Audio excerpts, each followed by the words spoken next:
I've been sort of acting for as long as I can remember. Me and my sisters and my cousins used to write plays in the summer holidays together and build the costumes and the sets and write a sort of story, and they were completely outlandish and fantastical, and then we'd perform them for our parents at the end of the summer.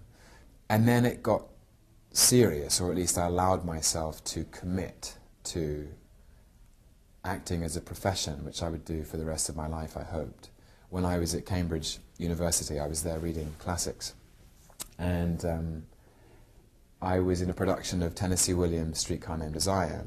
Lorraine Hamilton, who was a talent agent in London at the time, came to see it, and I was in my second term, aged 19 years old, and she came to see it. She wrote me a letter and said, I'd love to meet you in London. So I got on the train, and I remember going into her office, and she represented Emma Thompson and Stephen Fry and Hugh Laurie, and I was like, wow, you've got a hell of a list here.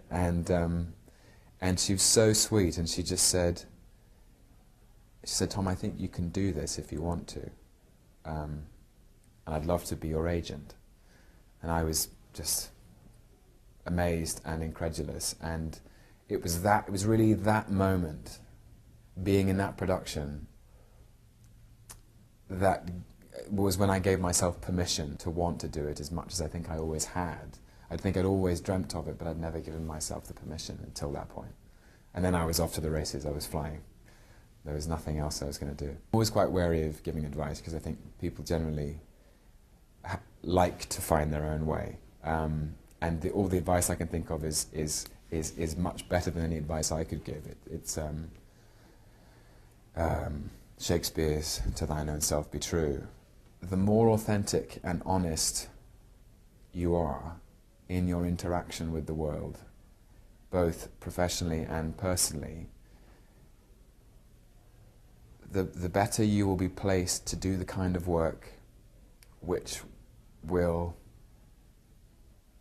touch others and move their hearts and minds.